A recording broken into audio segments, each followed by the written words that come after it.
Bab 2. Bima pulang dengan senyum merekah di bibirnya. Pria itu sudah tidak sabar untuk memeluk tubuh Bahenol istrinya. Apalagi, bokong istrinya yang semakin tambah bak gitar Spanyol, membuat Bima terkadang gemas sendiri untuk meremas dan mencubitnya hingga membuat si empunya menghadiahinya dengan bogem mentah.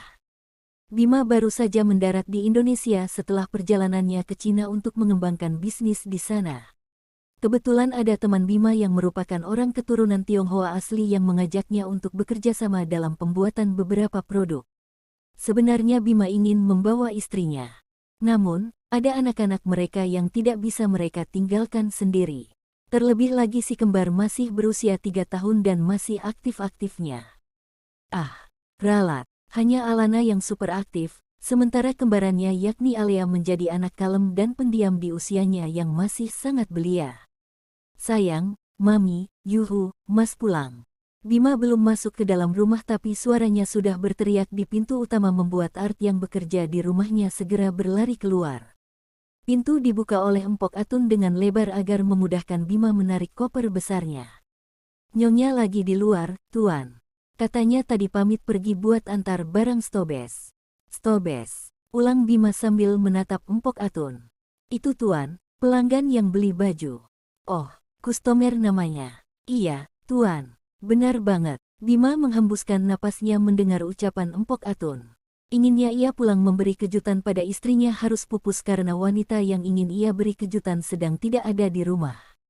Alea dan Alana di mana? Bima kembali menanyakan kedua anak kembarnya. Ada di kamar, Tuan. Kelo dan Arga. Dan Kelo ada di kamar sama si kembar. Tapi, dan Arga lagi belum pulang. Sekali lagi Bima menganggukkan kepalanya. Pria itu kemudian memberikan koper untuk dibawa masuk oleh Empok Atun. Bima melepas dasi yang melingkar di lehernya saat mobil yang ia yakini adalah milik istrinya masuk ke pekarangan rumah. Bima yang akan mendudukkan dirinya di sofa ruang tamu langsung pergi ke teras menyambut istrinya. Tak lama mobil berhenti dan pintu penumpang dibuka. Keluar sosok istri yang begitu dicintai Bima, menatapnya dengan terkejut. Mas. Nia berteriak heboh. Wanita itu berlari kemudian meloncat hingga masuk ke dalam pelukan Bima. Tak lupa kedua kakinya melingkar di pinggang sang suami, dan tanpa malu ia melemparkan kecupan beberapa kali pada bibir Bima. Mas kangen banget sama kamu, sayang, aku Bima membalas kecupan istrinya. Tak peduli jika saat ini mereka sedang berada di teras rumah. Lebay, baru juga 3 hari, Mas, kata Nia. Wanita itu turun dari pelukan suaminya sambil terkekeh geli. Mas serius, sayang? Iya, Mas. Aku percaya. Dari mana aja? Aku tadi abis antar pesanan orang. Terus, tak selang lama motor Arga tiba. Aku ketemu anak nakal itu di jalan.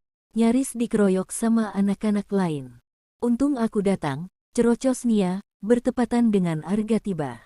Mampus gue, gumam Arga dalam hati. Arga tidak menyangka jika papanya cepat kembali dari perjalanan dinas ke luar negeri. Bima melempar tatapan tajamnya pada putra sulungnya. Kenapa kamu bisa dikeroyok, Argano? Kali ini bukan aku yang salah, Pa. Mereka tiba-tiba menghadang aku dan bilang kalau aku menggoda salah satu pacar mereka. Padahal aku enggak goda siapa-siapa. Tanya Mami kalau Papa enggak percaya, ujar Arga langsung menjelaskan. Arga tidak ingin dia mendapat hukuman dari papanya atas kesalahan yang tidak ia lakukan.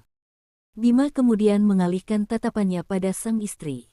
Tatapan tajamnya berubah menjadi tatapan super lembut yang membuat Arga diam-diam memutar bola matanya malas. Benar yang dibilang sama Arga, Mi. Nia menganggukkan kepala. Kita tunggu aja keluarga mereka datang dan minta maaf sama Arga. Kalau mereka enggak mau minta maaf, kita selesaikan dengan jalur hukum. Enak aja, Arga dihadang di jalan. Kalau Mami enggak ada, mungkin sekarang Arga lagi di rumah sakit. Arga diam-diam memutar bola matanya. Arga adalah pemuda yang paling mahir dalam berkelahi. Dia tidak akan menjadi ketua geng tawuran di sekolah jika skill berkelahinya tidak mumpuni. Mami terlalu drama, ujar Arga dalam hati. Mami pasti lelah karena adu mulut dengan anak-anak itu. Kita masuk ke dalam, terus Mas pijit biar lelahnya hilang. Bima menuntun Nia untuk masuk ke dalam meninggalkan Arga yang terbengong di tempat. Arga menggaruk kepalanya yang tak gatal melihat papanya yang begitu bucin pada mami mereka. Apa hubungannya adu mulut dengan pijit badan? Kok, kayaknya enggak nyambung, gumam Arga pada dirinya sendiri. Tidak ingin ambil pusing, Arga kemudian masuk dan melangkah menuju kamarnya yang terletak di lantai 2. Usai membersihkan diri, Arga berniat untuk membawa kedua adik kembarnya jalan-jalan sore hari. Mi, Alana sama Alea di mana? Arga mengetuk pintu kamar orang tuanya.